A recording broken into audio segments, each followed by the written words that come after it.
영화 미션을 보면 어느 미래에 화성 탐사팀이 화성에 탐사를 하고 있는데 갑자기 거센 모래 폭풍이 일어나서 철수하게 됩니다. 그 철수 과정으로 시작되는데요.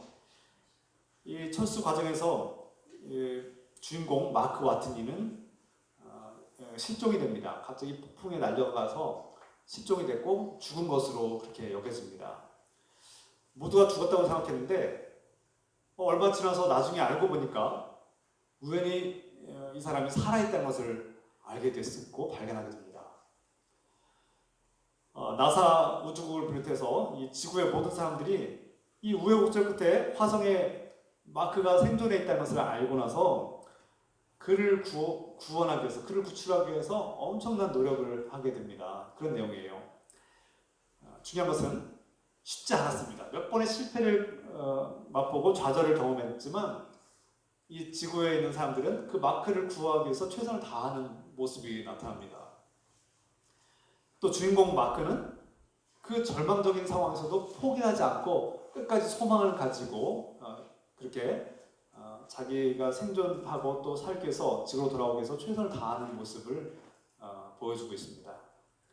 제가 이 영화 이야기를 하는 이유는 이제 마크를 구출하기 위해서 이 우주선이 그쪽으로 가고 있는데, 이 화성으로 가고 있는데 지구에서 이 모습을 생중계하는 그런 모습이 보여지고 있습니다.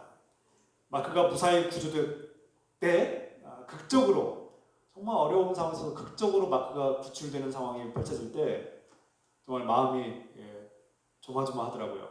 그리고 지구에 사는 그 모든 사람들이 함께 간절하게 마크가 한 영혼이 무사히 생존하고 구출되기를 간절히 바라는 지구인들의 모습을 보았고, 극적으로 그가 우주선에 다시 들어와서 지구로 귀환한다는 소식을 들은 지구인들은 일제히 환호성을 부르면서 기뻐하는 모습을 보았습니다.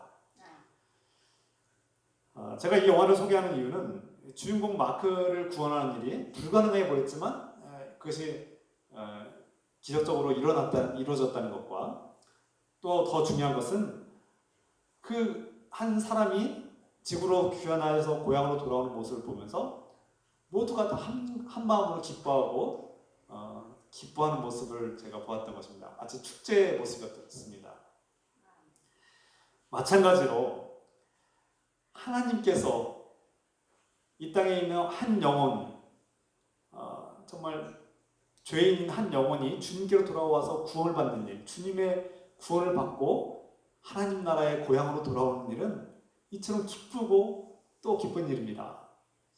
한 영혼이 구원을 받고 하나님께로 돌아올 때 얼마나 많은 하나님 나라의 백성들이 그것을 일제하게 한 마음으로 기뻐하고 축제를 벌일 것이 분명합니다. 그래서 예수님께서도 잃어버린 한 영혼이 주께로 돌아올 때 기뻐하며 잔치를 벌였다고 말씀하시죠.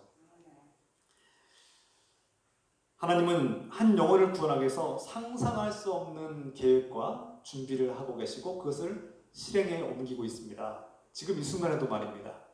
그리고 주님께서는 결코 실패하지 않으실 것이고 실수하지 않으실 것입니다. 오늘 본문의 말씀과 이 영화는 깊은 연관이 있습니다. 오늘 본문 말씀을 묵상할 때 한 영혼이, 한 사람이 복음을 듣고 믿음으로 주님을 영접하는 일이 얼마나 귀하고 기적인지를 우리가 다시 한번 돌아보게 되고 새삼 느끼게 됩니다. 한 영혼을 구원하기 위해서 하나님께서 얼마나 위대하고 치밀하게 계획을 하고 또 전략을 가지고 준비하시는지 상상할 수 없음을 우리가 보게 됩니다. 사도 바울과 일행이 복음을 전하기 위해서 선교 여행을 하고 있죠. 오늘 본문에서는 2차 선교여행, 두 번째 선교여행을 잘 나타내고 있습니다. 두 번째 선교 목적은 앞서 복음을 전했던 교회들, 그 루스와 그 더베와 루스드라 그쪽에 이미 복음을 전했고 복음을 영접한 사람들이 가정교회를 이렇게 이루고 있었는데 그 교회들을 방문해서 격려하고 위로하고 소망을 주기 위해서 격려하기 위해서 이렇게 방문하는 것이 첫 번째 목적이었고, 나아가서 좀 더 나아가서 소아시아 지역에 이르기까지 복음을 전해야겠다, 이런 계획을 가지고 2차 여행을 시작한 것이죠. 그런데 우리가 지난 시간 충분히 나눴듯이 성령께서 바울 일행이 소아시아 지역에서 복음을 전한 것을 막으셨다고 했습니다. 그 이유를 지난주에 충분히 나눴죠. 그리고 성령께서는 그 바울과 실라와 또 그 일행을 오히려 마케도니아로 인도하셨다. 사도 바울이 그 영상을 보고 성령께 기도하고 또 그것을 함께 나눔으로써 성령께서 우리를 마케도니아로 인도하신 것이 아니냐라는 확신을 가지고 그것으로 향하게 됐다는 것입니다. 오늘 11절 말씀 보면 우리가 드로아에서 배로 떠났다, 이렇게 말씀이 나오는데, 여기서 우리는 누구입니까? 사도행전의 이 저자 누가가 자신도 이제 이 팀에 합류했다는 것을 암시하고 있는 말씀이죠. 여기서 우리는 사도행전의 저자 누가를 포함해서 바울과 실라와 누가가 함께 이제 일행이 되어서 이 선교행에 합류하고 시작됐다는 것을, 드로아를 떠나서 이제 빌립보로 향하는 것을 증언하고 있습니다.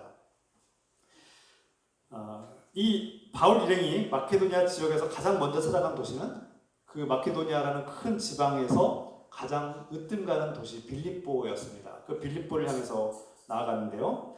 본문을 깊이 이해하려면 이 빌립보 도시가 어떠한 도시였는가를 이해하고 살펴볼 필요가 있습니다. 그래야지 바울 일행이 어떠한 심정이었고 그래서 어떻게 선교를 할 때 어떤 어려움을 겪었는지 우리가 상상하고 이해할 수 있는 것이죠. 로마 제국은 지중해 일대를 지배했는데 정치적으로 또 군사적으로 경제적으로 행정적으로 로마가 그 지중해 일대, 그래서 로마 제국 시대를 로마가 전 세계를 지배했다라고 할 정도로 그렇게 지중해와 동아시아 근동 지방을 지배했습니다.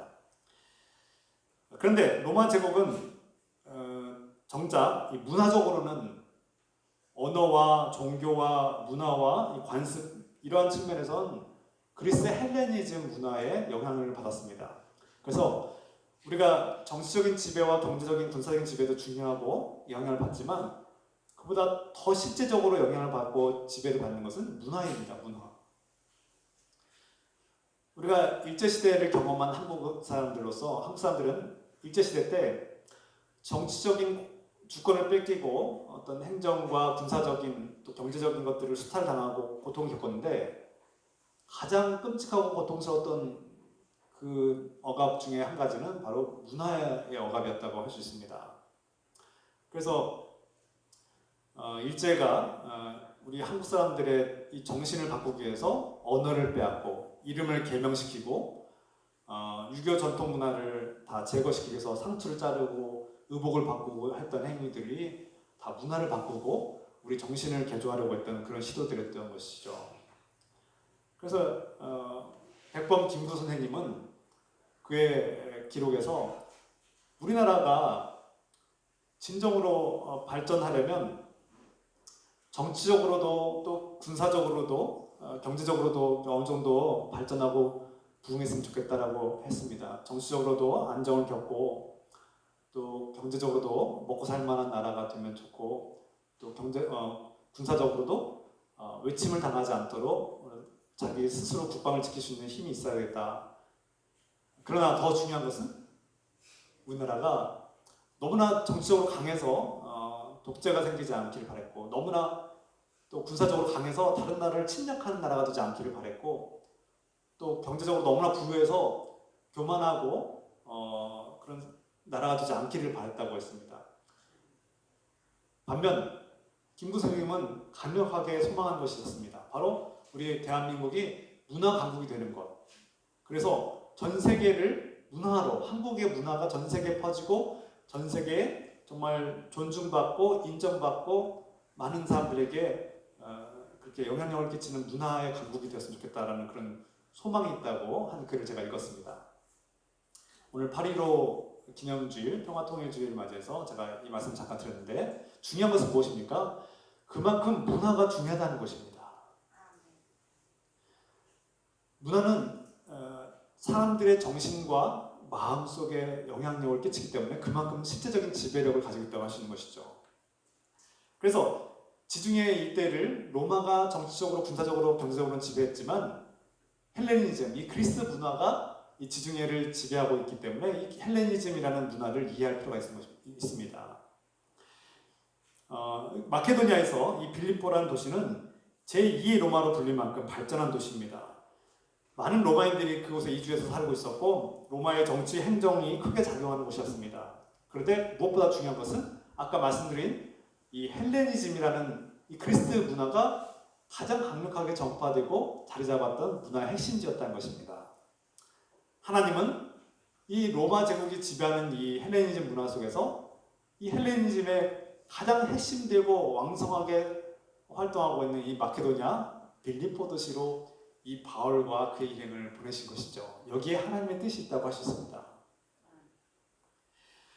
또한 그곳은 온갖 종교가 발달해 있고 많은 신전들과 제사가 왕성하게 이루어진 곳이었습니다. 지리적 여건상 무역과 교류가 왕성했고 부유하고 풍요로운 도시였는데 동시에 온갖 도시들의 다른 문화권에 있는 종교들이 다 집합되어 있는 곳이 됐습니다. 그만큼 우상 숭배가 강력했던 곳이죠.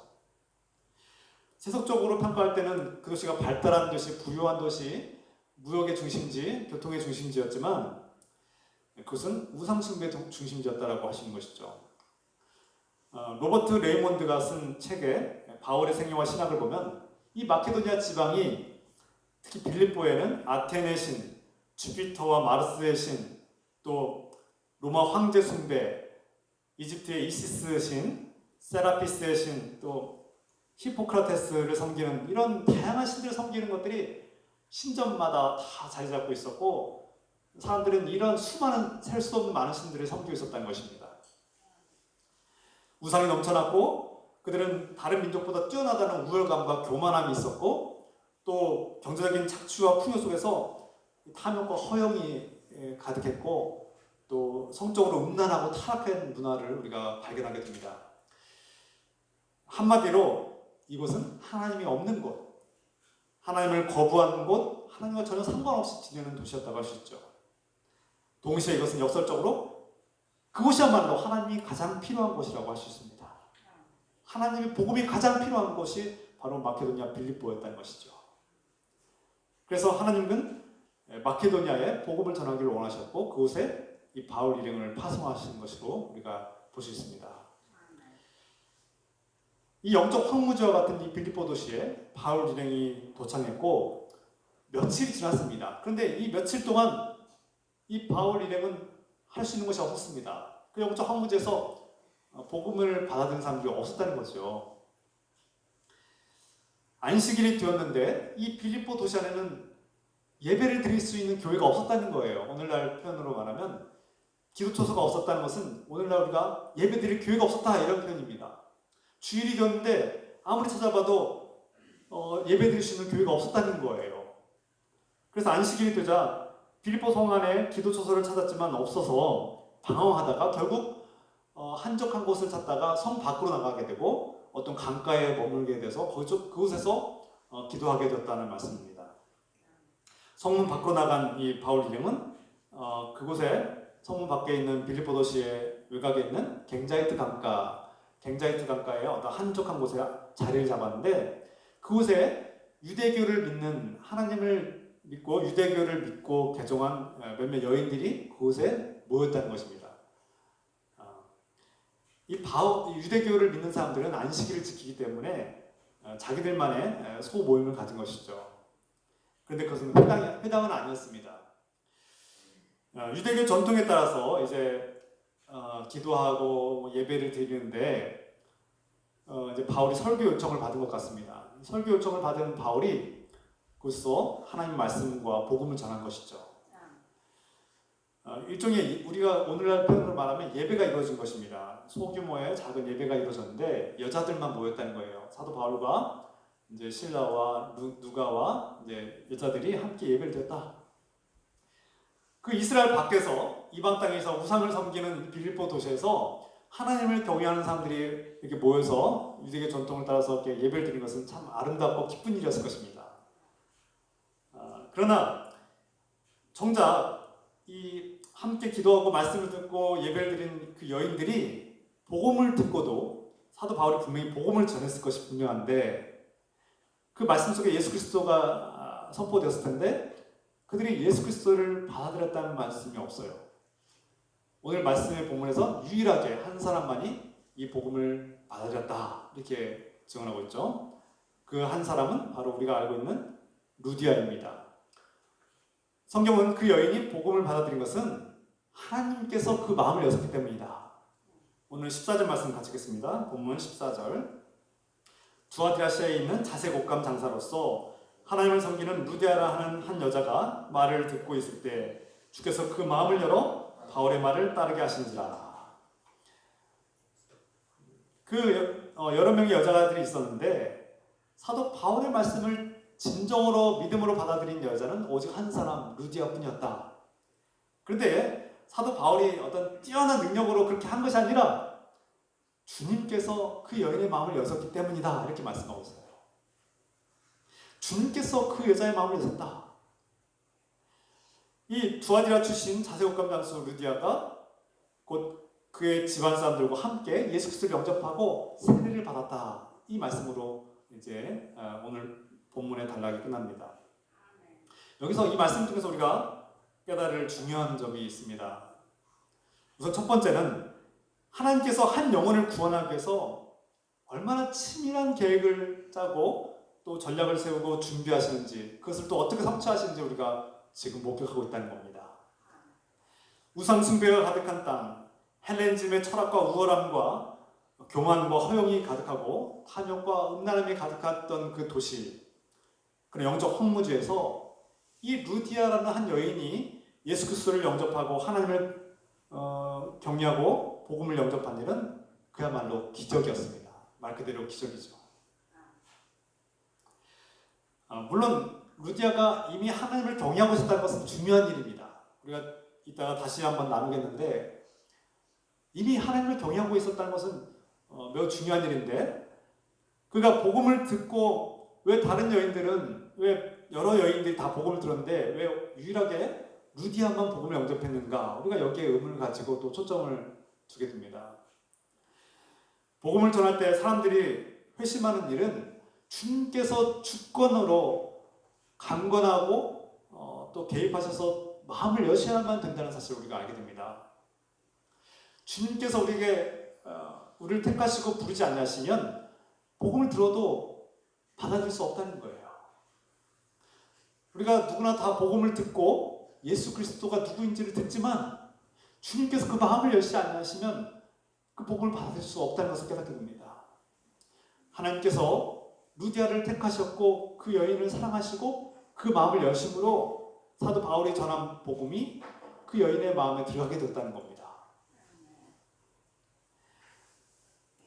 또 한 가지는 하나님은 안디옥에 있던 이 바울과 일행이 다른 곳으로 가려고 했죠. 소아시아 지역과 또 부르기아와 부두니아와 또 갈라디아 지방으로 가려고 했던 이 사도 바울을 막으시고 마케도냐로 수백 킬로가 넘는 그 지방에 정말 걸어서 또 배를 타고 가야만 하는 그 먼 거리, 한 번도 가보지 않은 낯선 땅으로 그들을 인도하신 이유가 무엇입니까? 바로 이 루디아라고 하는 한 여인을 구원하기 위해서, 이 여인에게 복음을 증거하기 위해서, 이 여인을 만나서 하나님의 사랑과 주권과 개입하심으로 그 여인을 구원하기 위한 놀라운 치밀한 하나님의 계획이 성취됐다는 사실을 오늘 본문이 증언하고 있습니다. 그 수백 킬로를 그 여정을 지나서 가보지도 않았던 그 빌립보라는 도시에서 이 루디아를 만나게 하신 기가 막힌 하나님의 계획을 우리는 바라보고 있는 것이죠. 저와 여러분들이 그냥 우연히 이 자리에 있는 것이 아닙니다. 하나님은 그 한 영혼을 구원하기 위해서 놀라운 계획을 세우셨고 정말 치밀하게 전력을 다해서 저 여러분들을 구원하기 위해서 그 복음을 듣게 하기 위해서 지금 우리를 인도하시고 계신 하나님의 그 계획과 치밀하신 준비 시스템을 우리가 보게 된 것이죠. 여러분 이것을 느껴야 합니다. 저는 이 말씀을 묵상하면서 하나님께서 저 우상을 숭배하고 하나님을 거부하고 자기 마음대로 살던 한 영혼을 구원하기 위해서 이 놀라운 계획을 우리에게 펼치시고 우리를 우리의 마음을 움직이기 위해서 얼마나 많은 일들을 하셨는가를 우리가 보고 있는 것입니다. 한 영혼이 주님께로 돌아올 때 그 중보자 예수 그리스도를 받아들이고 주님께로 돌아오고 구원받는 모습을 볼 때 하나님 나라의 모든 백성은 기뻐하고 감사했을 것이 분명합니다. 앞에서 화성에 있던 한 주인공이 지구로 돌아올 때 모든 지구인들이 환대하고 기뻐하고 환영한 것처럼 하나님 나라의 모든 천군 천사들과 하나님 나라의 백성들이 한 영혼 구원받는 것을 기뻐하고 감사하고 축제를 벌인다는 것입니다. 오늘 본문의 말씀을 통해서 우리가 또 주목해야 될 중요한 것이 한 가지 있습니다. 그것은 바로 루디아입니다. 루디아는 이 두아디라 출신 자색옥감 장수로 소개되고 있는데요. 자세한 것은 나와 있지 않지만 무역과 장사로 성공한 부유한 사람으로 알 수 있습니다. 소아시아 지역, 그 여인이 고향은 두아디라는 소아시아 지역에 있는 곳입니다. 근데 그 소아시아 지역에 있던 그 루디아에서 그 바다를 건너서 이 빌립보로 와서 무역과 장사를 통해서 부유함을 얻는 그 루디아의 삶, 그 삶을 돌아볼 때 그 여인이 처음부터 하나님을 경외했을까 생각해 보게 됩니다. 제가 볼 때는 루디아가 처음부터 하나님을 믿지 않았을 것입니다. 그 여인이 당시대 그 지역과 문화에 따라서 헬레니즘의 영향을 받았거나 또는 집안의 우상을 섬겼을 가능성이 큽니다. 그런데 어떠한 계기가 있었고 그 계기로 유대교를 영접하고 하나님을 경외하게 되었다는 것이 중요합니다. 어떤 계기가 있었을 것이고 하나님을 받아들인 루디아, 그 하나님을 경외하는 루디아가 이제는 전혀 들어보지도 못한 그 복음을 듣게 된 것이죠. 예수님을 알지 못하는 이 비유대인 이방인이었던 루디아가 어떻게 해서 유대교를 믿고 있는 루디아가 예수 그리스도 복음을 곧바로 영접하게 됐을까? 저는 여기에 초점을 두었습니다. 이미 하나님을 믿고 유대교를 따랐지만 루디아가 다른 여인들처럼 그냥 돌아가지 않고 복음을 진지하게 받아들이고 예수 그리스도의 이름으로 세례를 받은 것은 무엇 때문일까요? 앞에서 잠깐 언급했지만 사람은 자신의 신념과 자신의 종교와 자신이 가진 생각들을 쉽게 바꾸지 않습니다. 여러분, 사람만큼 변하기 힘든 존재가 없을 거라고 생각합니다. 어떤 사람을 변화시키는 일은 정말 불가능하게 가까울 정도로 어렵습니다. 제가 사람들을 변화시키려고 노력할수록 실패를 경험합니다. 사람의 힘으로, 사람의 노력으로는 어떤 사람을 변화시키기가 불가능합니다. 그만큼 사람은 자신의 생각과 자신의 어떤 신념과 종교나 세계관을 바꾸기 어렵습니다. 그런데 루디아가 듣도 보도 못한 예수 그리스도를 곧바로 영접한 것은 어떻게 가능할까요? 물론 앞에서 말씀드렸듯이 하나님께서 주권하시고 하나님께서 강구하시고 하나님께서 그 마음을 여셨기 때문에 가능한 것입니다. 그리고 루디아가 단번에 예수 그리스도를 영접하게 된 것은 오랜 과정이 있었을 것으로 여겨집니다. 우리가 전도를 해본 사람들은 알겠지만 어떠한 사람을 전도할 때 한 번에 전도하기가 쉽지 않습니다. 오랫동안 시간과 열정과 관심과 격려와 사랑을 통해서 그것들이 쌓여서 마음의 문을 열 때가 많습니다. 마찬가지일 겁니다. 루디아도 오래전부터 깊은 영적 갈망이 있었기 때문에 이 복음을 기쁘게 받아들일 것이 분명합니다. 이미 유대교를 받아들였고 하나님을 경외하는 여자였지만 그 안에 해결되지 않은 깊은 갈망이 있었을 것입니다. 오늘날 많은 사람들이 루디아와 같은 사람들이 얼마나 많습니까? 한국 사회에 심지어 교회를 다니고 있고 예배를 드리지만 복음이 무엇인지 분명히 알고 있지만 정말 예수님이 나의 구원자일까? 방황하는 사람들이 얼마나 많습니까? 특히 이 시대의 청년들과 젊은이들은 정말 예수 그리스도가 살아계신 하나님의 아들이 맞는가? 그분이 나의 주님이신가? 나의 구원자이신가? 끊임없이 방황하고 의문하고 고민하는 그런 젊은이들을 저는 발견합니다. 안타까워요. 루디아도 마찬가지입니다. 수많은 신들을 숭배하는 그런 사회 문화, 헬레니즘 문화 속에서 이스라엘의 야훼 하나님을 받아들인 것은 기적입니다. 참 놀라운 일이에요.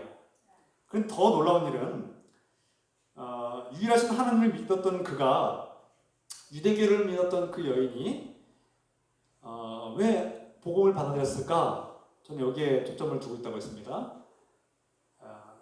유대교인, 이방인으로서 이스라엘 밖에 사는 사람이 유대교를 믿고 유대교의 전통과 율법을 지키는 일은 거의 불가능에 가깝습니다.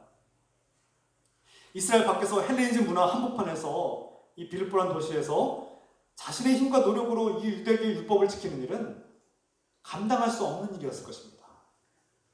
이스라엘 안에서 살고 있고 이스라엘 전통을 따르고 이스라엘의 율법과 문화에 익숙한 사람들도 이 율법을 완벽하게 지키는 것은 불가능한 일인데, 이방 땅에 살고 있는 여인이 어떻게 율법을 지킬 수 있겠습니까? 율법을 행함으로 구원을 얻는 일은 불가능하다는 것을 수없이 느끼고 그 실패와 좌절감을 느꼈을 것이 분명합니다. 이것은 이스라엘 백성들도 마찬가지였을 것입니다. 구원받지 못할지도 모른다는 불안감과 두려움이 그 여인을 항상 괴롭혔을 것입니다. 그리고 결론적으로는 그 루디아에게는 더 깊은 갈망이 있었을 것입니다. 이 유대교는 나를 구원하지 못할 것이라는 깊은 불안감과 두려움과 갈망이 있었을 것이 분명한 것이죠. 그래서 루디아는 이 유대교의 한계와 갈망 속에서 갈급한 그 영혼이 하나님을 찾고 또 찾지만 이 율법의 한계와 얽매임 속에서 갈등하던 이 여인이 복음을 들었을 때 그것을 진지하게 듣고 분명한 영적인 해답을 찾았을 것이 분명합니다. 왜 그렇습니까? 복음은 무엇입니까? 하나님께서 우리 인류를 사랑하시고 이 땅에 예수 그리스도로 오셨고 그분이 우리의 죄를 해결하기 위해서 우리 대신 십자가에서 죽임을 당하셨기 때문에 이제는 나의 노력이 아니라 나의 의로움이 아니라 나의 행위로 내가 의롭다함을 얻는 것이 아니라 예수 그리스도께서 내 대신 내 대신 죽이심을 당하시고 우리가 그분을 통해서 이제 속죄함을 받고 그분의 은혜로 내가 구원을 받는다. 예수 그리스도를 믿음으로 내가 구원을 받는다는 사실을 깨달을 때 이것은 기쁜 소식인 것입니다. 그래서 우리를 해방시키시는, 정말 내 힘으로는 도무지 구원할 수 없는 이 한계에 부딪히는 사람들이야말로 이 복음은 기쁘고 값지는 것이었던 것이죠. 그 무엇으로도 바꿀 수 없는 이 예수 그리스도의 복음을 기쁘게 받아들인 것입니다. 우리는 착각해서는 안 됩니다. 나의 노력과 나의 힘과 나의 열심으로 나의 선한 행위로 내가 의롭다함을 얻고 구원을 받을 수 있습니까? 착각입니다. 교만함입니다. 이 세상 그 누구도 자신의 선행과 자신의 노력과 자신의 고귀함으로는 구원을 받을 수 없습니다. 저 여러분들 다 죄인입니다. 이 죄는 몇 번의 선행으로 없어지지 않습니다. 내가 착하게 산다고, 내가 도덕적으로 산다고, 내가 법을 잘 지킨다고 해서 없어지지 않습니다. 해결되지 않습니다. 오직 예수 그리스도의 죽음으로만, 예수 그리스도께서 내 대신 피를 흘려야만 죄는 용서함을 받는 것입니다. 이것은 구약 성경의 말씀과도 동일한 것이에요. 어린 양이 내 대신 찢김을 당하고 피를 흘리고 죽임을 당하고 불태워져야만 내 죄가 대신 용서함을 받은 것처럼 어린 양이신 예수 그리스도가 우리의 죄를 영원히 대속하심으로 우리는 용서함을 받고 영원한 생명을, 그분의 부활에 동참하게 되는 것이죠. 루디아는 이 복음을 듣고 진심으로 경청하고 믿음으로 받아들인 것입니다. 그리고 주의 이름으로 세례를 받고 그의 모든 집안이 함께 예수 그리스도를 믿었다고 성경은 증언하고 있습니다. 우리는 루디아의 영적 갈망에 주목합니다. 오늘날 우리는 루디아와 같이 영적 갈망으로 방황하는 사람들을 보게 됩니다. 갈급한 영혼들을 바라봅니다. 우리의 배우자가, 우리의 자녀들이 예수 그리스도를 알면서도 또 심지어 교회에 출석했으면서도 여전히 주님과의 관계를 맺지 못하고 여전히 주님이 예수 그리스도가 누군지 알지 못하고 방황하는 많은 젊은이들과 많은 이웃들을 바라보고 있습니다. 교회는 출석하지만 여전히 갈망이 해결되지 않아서 갈급한 영혼들을 우리가 보게 됩니다. 사람들은 먹고 살고 있고 잘 사는 것 같이 보이고 겉으로는 아무 문제 없어 보이지만 그들의 내면에는 여전히 영적 갈망이 있음을 우리는 바라봐야 합니다. 이것을 발견합니다. 사람들은 자기 나름대로 이 인생의 본질과 목적과 이 존재 이유와 답을 찾으려고 애쓰고 있습니다. 사람이 그냥 잘 먹고 잘 살고 그러니까 자기 쾌락을 유지하며 사는 것이 전부라고 생각하는 사람은 없다는 거예요. 내 인생의 목적이 무엇일까? 내가 무엇 때문에 존재하고 무엇을 위해서 살아야 되는가? 내가 정말 이대로 살고 있는 것이 과연 잘 살고 있는 것인가? 끊임없이 이런 의문과 질문을 가지고 산다는 거예요. 내가 과거에 했던 그 모습이 정말 누군가를 배신하고 누군가를 아프게 하고 상처를 주고 내가 정말 먹고 살기 위해서 최선을 다했던 이 나의 삶이 과연 올바른 삶인가? 이게 정말 진정한 삶인가? 내가 이렇게 살고도 정말 그때 누군가를 아프게 하고 고통스럽게 했던 내 삶이 정말 괜찮은 걸까? 이런 의문을 갖게 된다는 거예요. 하나님을 믿는 사람은 당연하거든요. 하나님을 믿지 않는 사람들도 이런 마음을 갖고 산다는 거예요. 이게 영적 갈망입니다. 갈급함이 있다는 거예요. 그래서 사람들은 때로는 우상을 찾아서 이것을 해결하려고 하고, 때로는 철학이나 지식을 의존하면서 해결하려고 하고, 때로는 자기 자신만의 방식으로 이것을 정립하고 자신의 세계관을 정립하는 사람들이 많습니다. 그러나 그 마음에 여전히 항상 부족함이 느껴지고 여전히 해결되지 않는 답답함을 느끼고 한계를 느낀다는 거예요. 뭔가 잘못되었고 뭔가 불안하다는 것을 느끼고 이 해결되지 않는 끝없는 갈망과 갈급함 속에서 영혼이 불안함을 느끼는 것이죠. 그러다가 도무지 이해할 수 없는 고난과 고통이 닥쳐오면 갑자기 평소에 찾지도 않고 믿지도 않던 하나님을 찾고, 하나님이 도대체 나에게 해준 게 뭐냐고, 도대체 하나님이 나를 왜 도와주지 않냐고, 나를 도와주지도 않고 나를 이렇게 고통스럽게 하는 하나님은 내가 믿지 않고 저주한다, 이렇게 이러한 사람들이 종종 있지 않습니까? 하나님을 믿지도 않았던 사람이, 하나님과 관계를 맺지도 않았던 사람이 하나님을 욕합니다. 왜 그렇습니까? 그 안에 영적 갈망이 있기 때문입니다.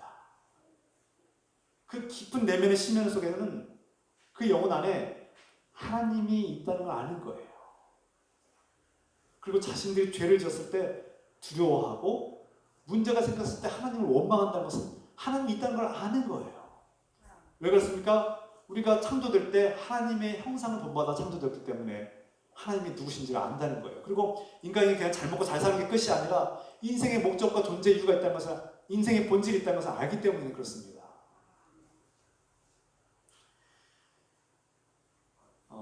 그래서 우리는 자신의 모순을 발견하죠. 나는 무신론자입니다. 나는 무신론자이라고 말할 때 그것은 모순입니다. 하나님이 없다고 말하는 것 자체가 이미 하나님 존재하는 것을 인정하는 것이 아닐까요? 모순 아닙니까? 하나님을 욕하고 기독교를 욕하는 것 자체가, 하나님이 없다면 왜 기독교를 욕합니까? 왜 하나님을 욕하고 저주합니까? 하나님을 부정하는 것 그 자체가 모순 아닙니까? 없는 것을 어떻게 부정합니까? 있으니까 부정하는 것이죠.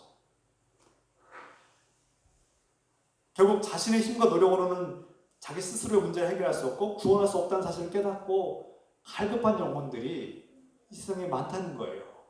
그리고 그들에겐 복음이 필요하다는 것입니다.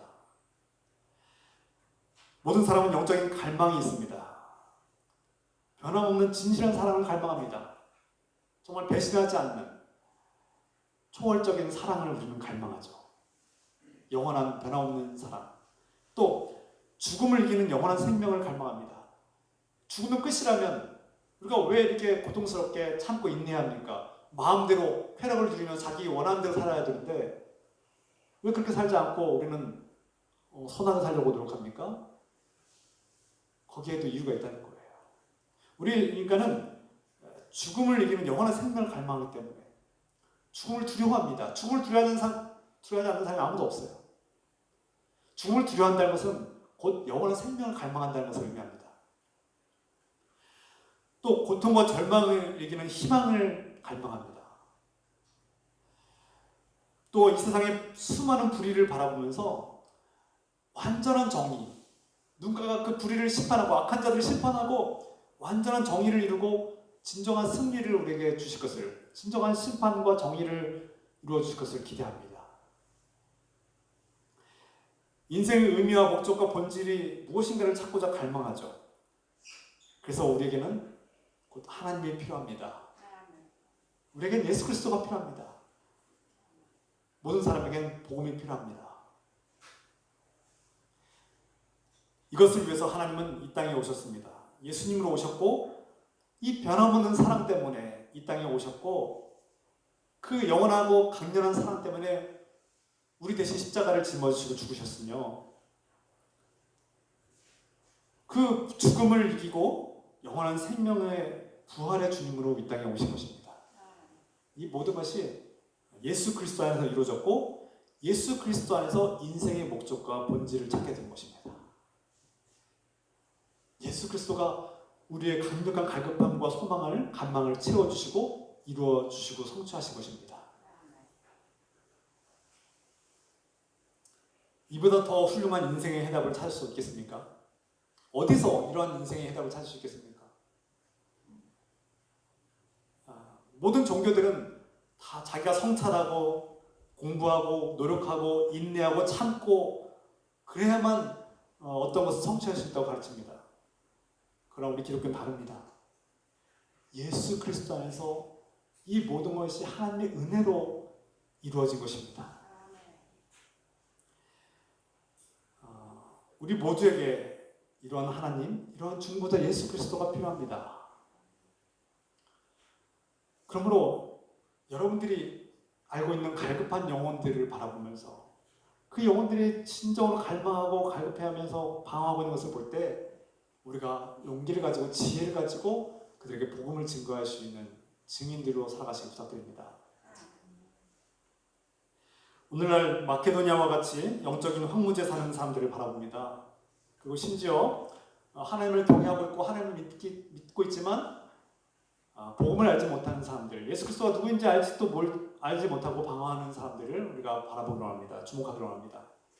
그리고 여전히 많은 것을 누리고 있고 많은 지식이 있지만 여전히 행복하지 못하고 여전히 불안해하고 만족하지 못하고 또 공허함을 느끼고 인생의 어떤 잘못된 인생을 후회하면서 무거운 짐을 지고 하는 사람들을 바라보면서 그들에게 우리가 다가가고 용기를 내서 복음을 전합시다.